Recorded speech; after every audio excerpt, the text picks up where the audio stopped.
out there. And I don't go back to what you said. If you want, yeah. You can't see it sometimes because the ego's coming. Yeah, so do you want that? No, I don't. I don't. In fact, I really don't. Because I'm just looking and listening at what people are saying, and I just think that it's really important that everybody starts to interlink with each other. Content over everything! To stop and put a full stop on a lot of things that they're trying to escalate for us to turn on each other. Those people that are in those positions should be, probably most of them should be in those positions. They don't have enough experience in the real life that we're living. And putting everybody into a digital life and everybody thinks that they're in some cyber world is ridiculous because everyone's walking around sleeping. Okay, I'll pitch you something. So, how about if all politicians had to go and live on the minimum wage for 3 months of any given year? Or maybe even some of those, and some of those that makes sense. I agree. No, I think it's something. I think no, of course. No. Yes, if well, no, you can vote for that. It's a good idea. Why don't we experiment with them? Just like what's that place called? Trading. The Real Life Act. Trading places. Remember the movie? Yeah. You know, let them trade places with the homeless guy. Let them trade places. No, not for a day. Not for a day. We challenge them. To do it for 6 months in winter. Let's challenge them, you know, because we're the people, we put them in that position. We're all a part of the same unit. But equally, let's not pretend that all politicians are just mindless, selfish. No, there's some good politicians I'm not saying there isn't. And those people are a part of the unit. Remember, they're a part of the unit because why they got there was because we voted for them there. If we voted for them there, if they weren't given a golden or silver spoon, then most of them have been passed down. Kings and queens were actually laughing at why the kings and queens stopped ruling was because of this. Are you sure you don't want this? No, I don't. Because I'm telling you, listening to you. No, I don't. I'm just looking at you guys at Interlink. It's really important to try and do something right now. And us also, what you personally believe is yours.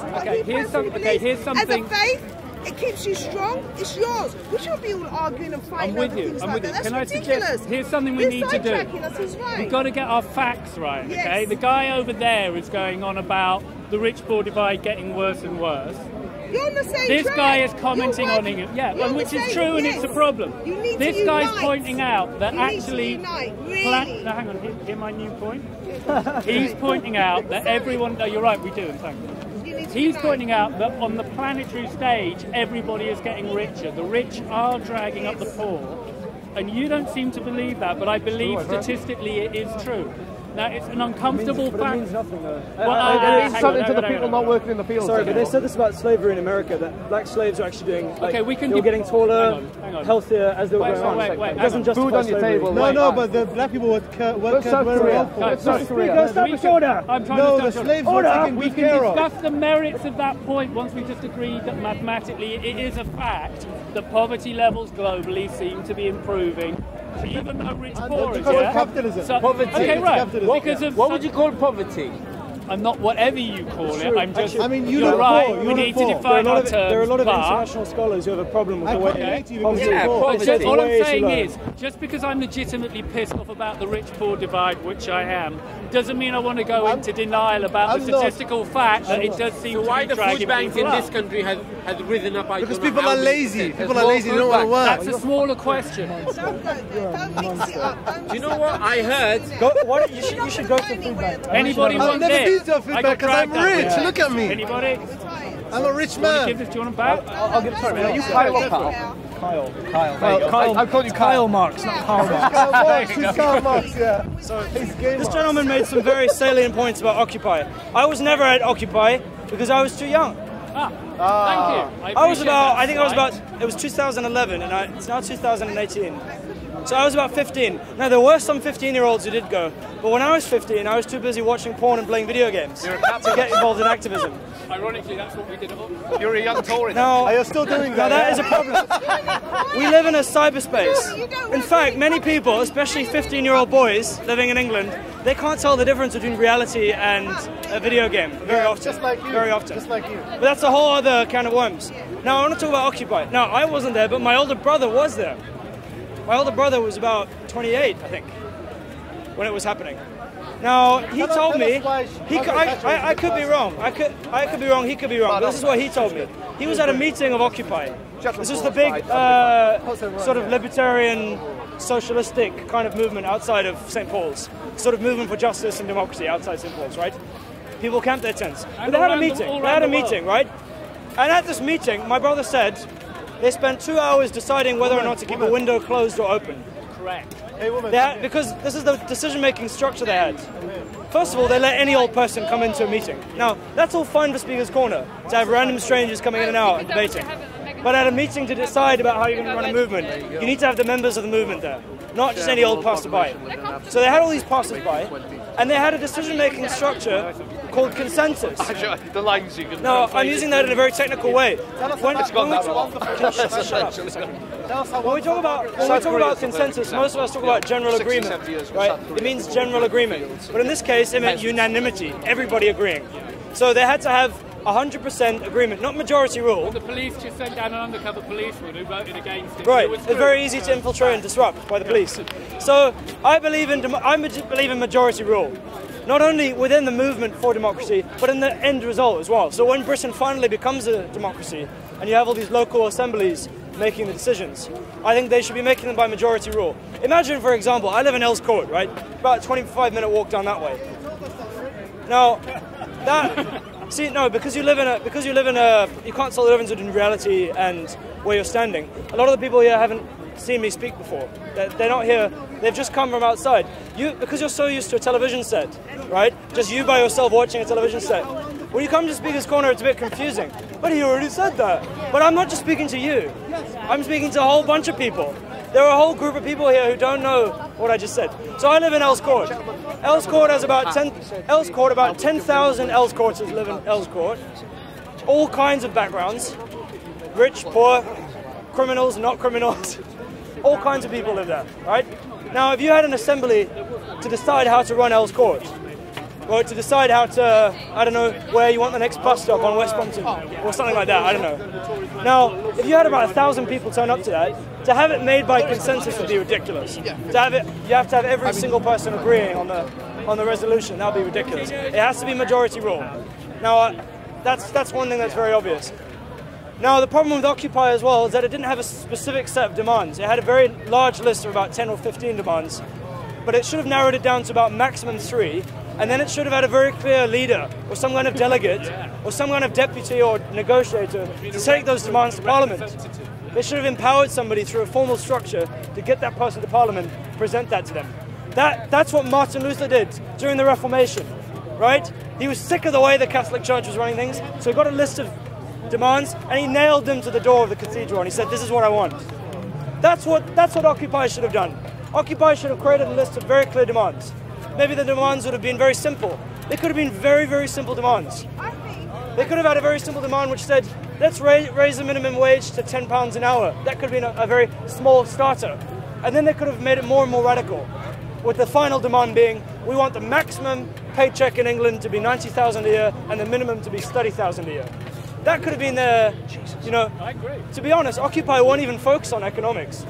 They were focused actually more on democracy. They were more focused on making a real democracy in England, so that they probably wouldn't have gone for economic demands, but more political demands. But in any case, the strategy should have been a lot more focused, a lot more.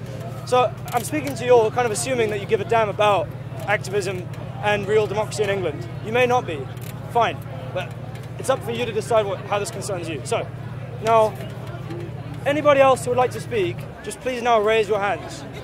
You would like to speak. Anybody else? All right. Thank you very much for listening to me. What's your name? Faisal. Faisal is going to tell us about... Well, I'm going to talk about the banks, and I'm going to talk about the way our money is run. So, do you drink soy milk? No. I'm not a soy boy. Okay. I am. I had soy milk coffee today. Right. So one of the problems with, I think you were talking about setting a minimum... Much louder, my friend. Okay. Yeah, speak up. So some people want to set a minimum and a maximum wage. And I don't think that's appropriate because the money that we actually have isn't actually tied to any solid value. What we have right now is credit, and that's based off of interest rates and loans, and that doesn't actually... The entire idea of money is to have something that represents the actual work people are putting in. Your speech 2 years ago. So what's happening right now is that banks are making loans in which they can keep extracting money from the poor and from the most vulnerable in society. And that's not allowing, that means that money is no longer actually proportional to the work that's being done. Payday loans. Yeah, payday loans, Student loans. massive student loans. So now money, it's basically what's happened now is that we have a parallel economy where we have an economy of loans, because what banks can do is actually sell those loans to other banks. And that means that the actual worth of like a pound is no longer worth what it was before, because now inflation is rising at an astronomical amount. Yeah. What's inflation? Did you know? What do you think of the Do you know gold that standard? do you know that if I'm pro gold do standard. you know that if every Briton paid back, well, if all the debt in Britain was paid back, there would be no money left in the economy. That is how much our economy depends on the loans you're talking about. And organisations like Positive Money have spoken about this a lot. Yeah. So I need austerity, Carl. Yes. No, austerity was a result. Yeah. Austerity, the cancerous ideology of austerity is the result. It's strangling and killing the economy. Even the IMF said it was killing the economy, right? The real method we need is to have the government control money creation, right? Yeah. Is that what you believe? No, I don't believe the money should be controlled. I believe in having a monetary system that's based on something of solid value. So either gold, or I think right now, or cryptocurrency. So I think yes, I know. Oh, no. It's Have you radical. been reading the newspapers? Yes, You've got two libertarians. I know. There's a guy in Speaker's Corner who speaks here who lost thousands of pounds from that. I know, but do you know what's happened with cryptocurrency? So with cryptocurrency, the banks created what are they called? Like Bitcoin futures. Bitcoin futures, where people would be able to, basically bet against the actual price of Bitcoin. And it's stuff like that that should be regulated before we actually go into cryptocurrency. Because the entire idea behind cryptocurrency is that you have a decentralized entity, so no single government is able to print out continual money. And the value is limited. You know, there's only so much coins out there. And it's limited. Which is more reflective of the actual value. It's more reflective of something like gold. Can I just say, this is why Britain didn't join the Eurozone. Because it was a currency, they wanted us to join the Eurozone. And they eventually we did actually tether our value to the Deutschmark, right? But that was a big mistake because there was no parliamentary oversight. Yeah. Now this is the same with Bitcoin. There's no, every currency has to have a government looking at. Even Margaret Thatcher was right on this. I'm willing to admit she was right on some things. She was right about this. I told you she's brilliant. She was right about this. There was no oversight. There's no oversight of Bitcoin. There was no oversight of the Eurozone. What do you want this? Wait, making sure it was democratically what sort of accountable. oversight are you talking Political, about? parliamentary oversight, so that we have To do what with it? to have elected representatives at the very least control what happens in the currency. What do you mean control? What do you mean by control? Do you mean things like printing more money? Where you can just inflate the value? I would So you rather can have them the buy ones weapons printing and money stuff like that? than either private banks with no accountability or have random individuals on the internet. Bitcoin. Sorry, my friend. With Bitcoin, you're not printing. With Bitcoin, you have a limited supply, so you can't just keep printing it infinitely. I know because I invest. So it prevents the infinite inflation like we have now. Yeah, It he's becomes right. cancer. He's right. I invest in Bitcoin. I know. Pardon? I made a lot of money. What do you mean? Silicon Valley. That's I told everyone I'm rich. They know. I did. I'm a rich man. Yeah. Yeah. Yep. Crypto. Awesome. Currency itself is democratic because you decide what you buy with it and how. You're describing how the currency is used. You're not describing how it's accountable. Pay for it. Like our current system, I've got £10 in my pocket. I can go and buy a newspaper or a McDonald's, right? Yeah, and you're deciding of your own. That's not inherently democratic because the reason you just said, our money is based on loans. It's not based on. Yeah, but not Bitcoin. Not Bitcoin. Yeah, but the problem with that isn't that. Yeah, but not Bitcoin. That meeting that you were at over there talking about this. Money's the same thing. No. Gordon Brown, who was the Chancellor of the Money is back. Labour This is a great idea. He sold our gold off. Being able to put something in your pocket. Any use to us, really. Really good idea. Yeah. So there's nothing wrong with credit. is a whole different ballgame Yeah. when you're right back with the bank's bleeding, yeah? Now, I could look at credit and it'd be nice for me to go credit bad, full stop, but even credit has some use, I think, yeah? So it's a matter of... How would you stop it? How would you stop it becoming cancerous then? Where it just Exactly, because if it's the government, they can print out an unlimited amount. Yeah, I saw it twice. I saw it on the plane over to Toronto and on the plane back to Toronto. Such a big, I could never afford a mortgage. Do you invest? Yeah, I have some money in Bitcoin. Yeah, I have a lot. Yeah, I made a lot. So what is your? So you're saying we should all invest in Bitcoin? Is that your argument? I'm not saying you should No, he's invest saying in it's a Bitcoin. good model. It's better than. I'm not even saying you should invest in Bitcoin. I'm saying you should buy Bitcoin and you should use it like you would regular money. Because that is how we start the standard. Don't invest in it. Don't put a bunch of money into Bitcoin. Bitcoin shouldn't be used as an asset. You should use it as a currency. You should actually buy things. So do you think this is part of the problem with Bitcoin? It wasn't, well, not with Bitcoin, but with the Bitcoin buyers. They were buying it and creating a bubble, but they weren't actually using it. Yeah. It's bullshit. They weren't using it. They're only buying and keeping it. It's the financial institutions that got a hold of it, issued financial statements against it. No, I'm fine. Unless anyone has any questions. Thanks, Faisal. Thank you. All right, Chomsky. I am the Chomsky. Okay, can you just talk a That little is bit my about aspiration. soy boys? I'd like to speak about. Sorry? I'm going to invite you to get up and speak now. Nah, I don't. It's your turn. I don't want to work together. I just exploit people. That's what I do. Hey, let Nick stand up. Nick, you're next. We can't hear you from down there. That's the problem. Yeah, exactly. We need to I'm hear you. dressed like a Muslim today. Loud! I'm an atheist. I had a really good question. Stand here. I don't even understand. I don't even Because it's speaker's corner. It's not audience's corner. Yeah, exactly. Sorry.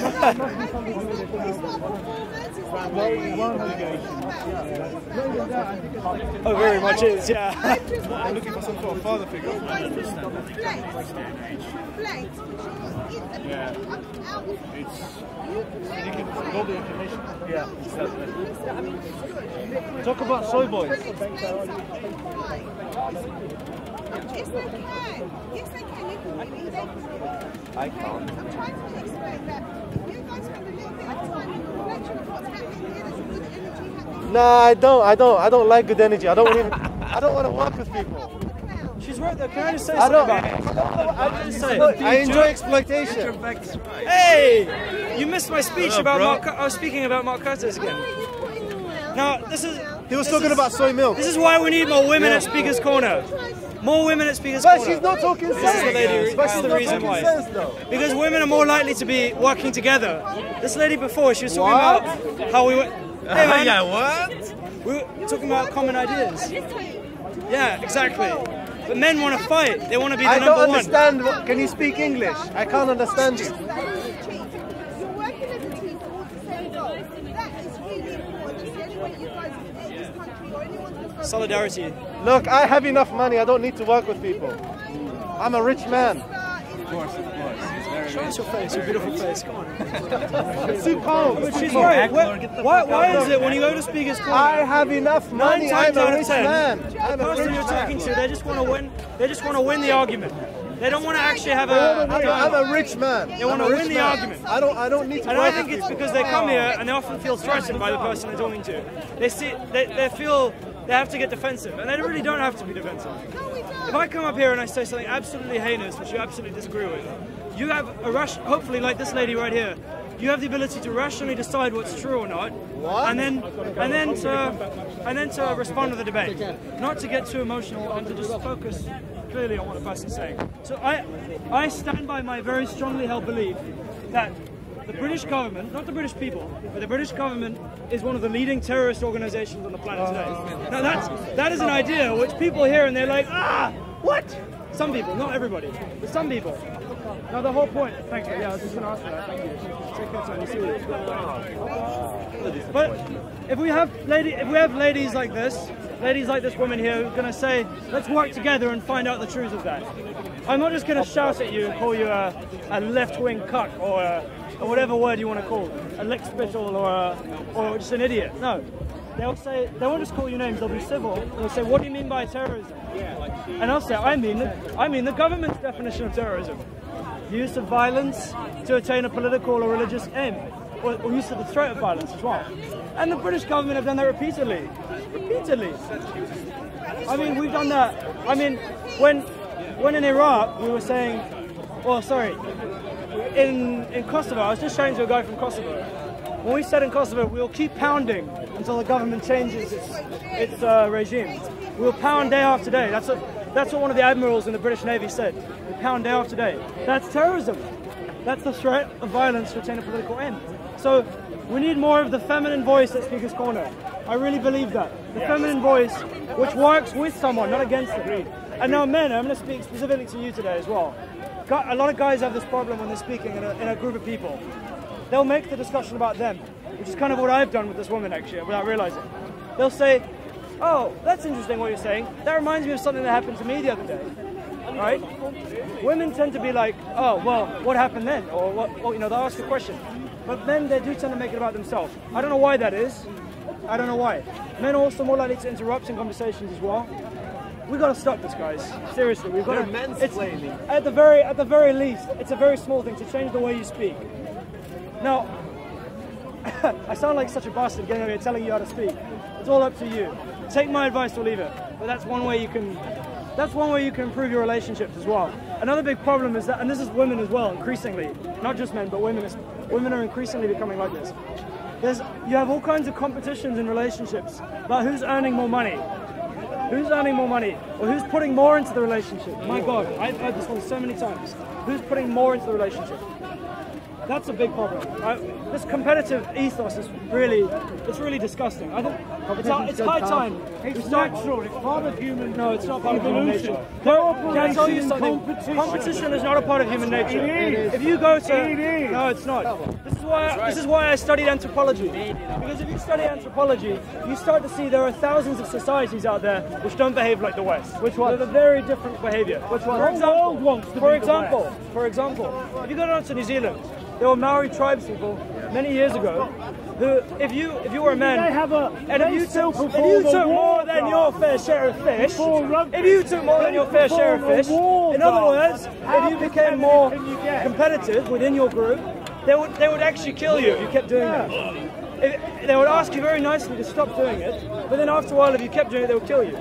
Among the Hopi Indians in the southern United States, the Hopi Indians, competition is seen as a pathology.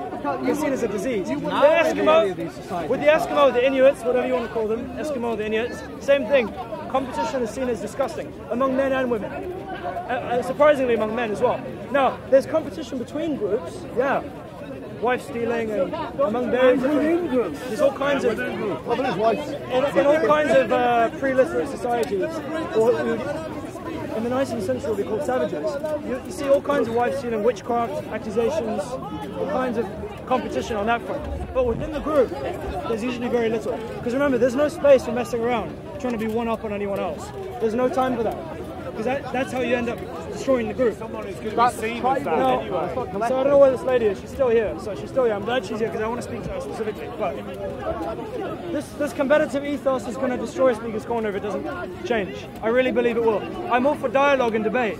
But this idea of I have to defeat your argument to prove that I'm a big man, that I have the knowledge and you don't. No, it's not. You know, this corner could be so much better. It could be so much better. Everybody's job is equally important. No, yes, it is. No, it never was. I want to speak about my main topic today. My main topic today is British foreign policy and democracy in Britain.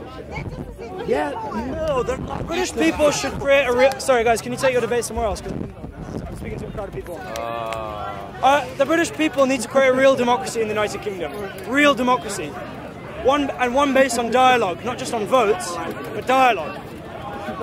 The main reason I believe that's the reason is because right now we have a British state which is basically kind of an oligarchic entity separated from the rest of the people that lives by its own rules, kind of like the Russian nomenclatura during the Soviet Union, who imposed all these horrible rules on everyone else, but then they lived in their own little bubble. That's what we have in Westminster and Downing Street right now. Yeah. And I'll give you some examples of why that is. Julian Assange.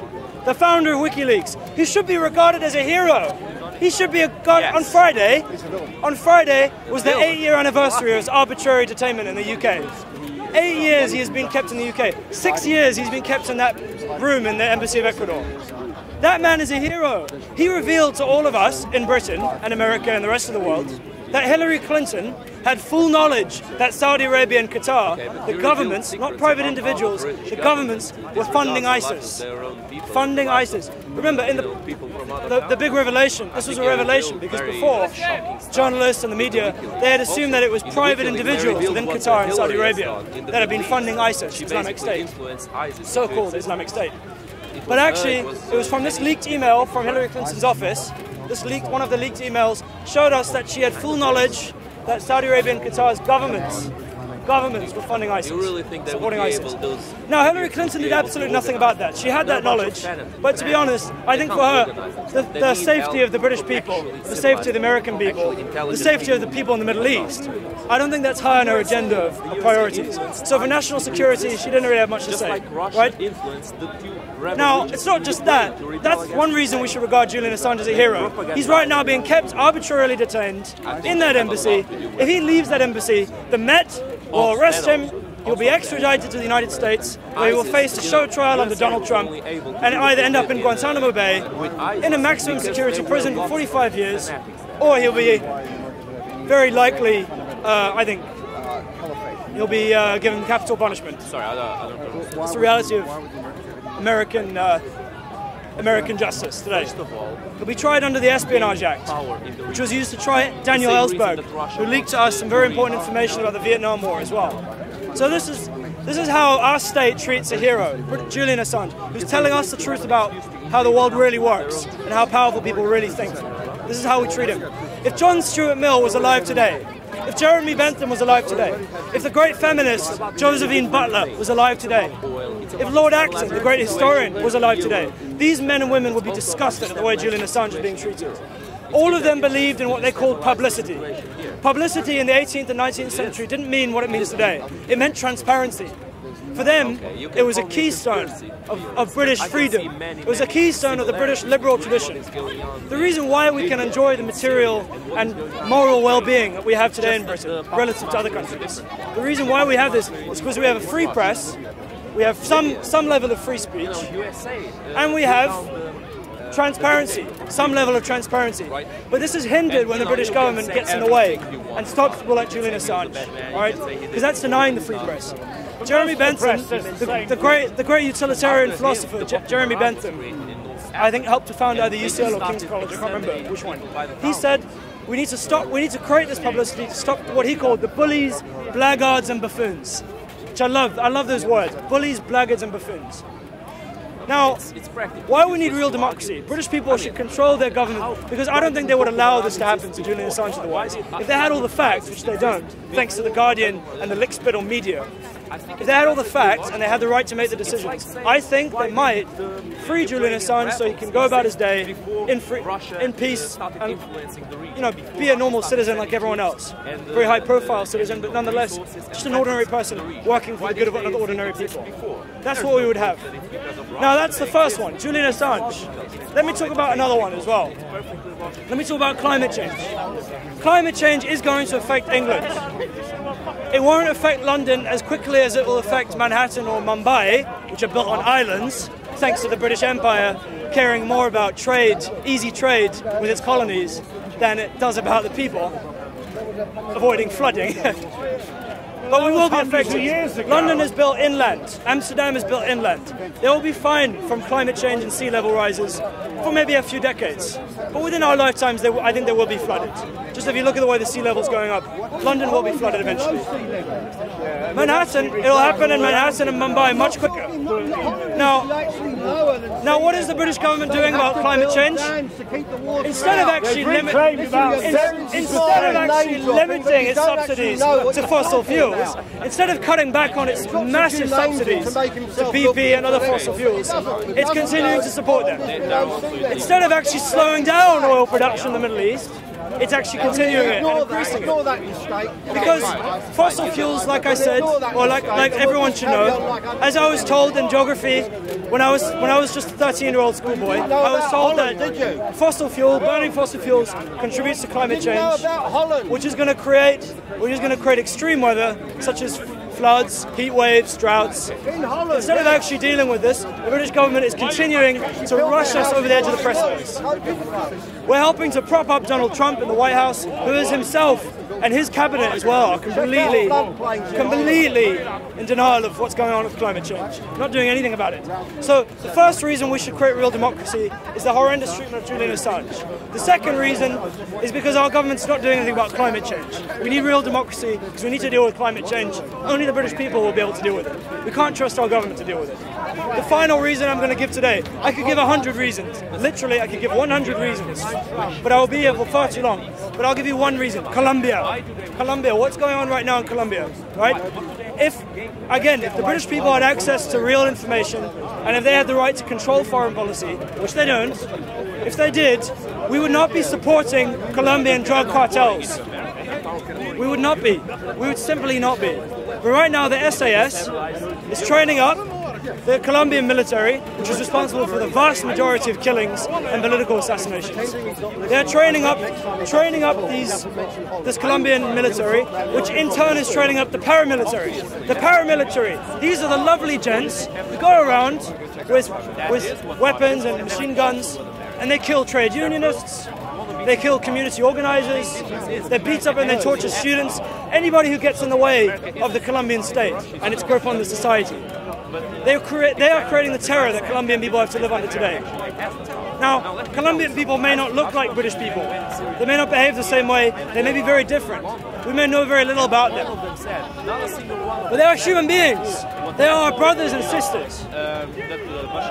That to me is enough to get angry at the SAS training up the Colombian military to in turn train up the paramilitary, the full knowledge that this is going on. This drug dealing, this terrible treatment of the Colombian people. That for me, I find it absolutely abhorrent. There was a man called David Tompkins, who was a British mercenary who tried to assassinate Pablo Escobar. Pablo Escobar, his big mistake was not dealing cocaine. The biggest cocaine dealer in the world at the time. That was not his mistake. The British government was fine with that. They're fine with drug dealers. Remember, we're supporting a lot of the paramilitaries who are doing a lot of the drug dealing and assassination of counter-narcotics police in Colombia. His big crime was taking some of that cocaine money and using it to help the people of Colombia, helping them to create urban regeneration projects. Some of his projects were so successful that Colombian churches were writing good things about them, saying that they were helping. And in fact, some of his projects were so successful, the sort of far left Marxist-Leninist organization, the FARC, F-A-R-C, they were actually losing a lot of support to him. That's the situation with Pablo Escobar. And yet you have people like David Tompkins who tried to assassinate, or tried to get involved in the assassination of Pablo Escobar. Now what happened at one point, David Tompkins, I believe, was shot down in his helicopter, and he had to walk 3 days through the Colombian jungles to get out of some very hostile territory. It's like something out of a Hollywood movie. Like something out of... Was he an SAS guy? Yeah, I think he was SAS trained.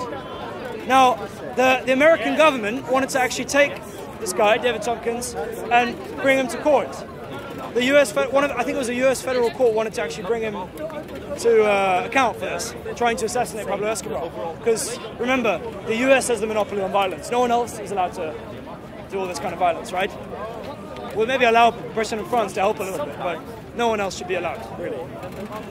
They tried to bring him to trial, but the British government protected him. I think they stopped him from ever actually having to be held to account. This is the reality again of the British state, guys. It's not an organisation that stands up for peace, democracy, free speech, basic British values, everybody, basic British values. No, the UK government has a very different agenda, and it will keep having this agenda as long as the British people have no say in how their country is run. Thank you very much. I'm going to get down now. Cheers. Content over everything. From your government. Man, say it straight. Man, don't listen to BBC. man don't listen to ITV. Is Jesus Yahweh or is Jesus Jesus? Oh, Jesus was the word. Now please, In can you the beginning, okay, let me give the answer. Let me give the answer. In the beginning was word, and the word was with God, and the word is God. I do not speak And that. verse 14 says, the word became flesh and lived among us. Who is he?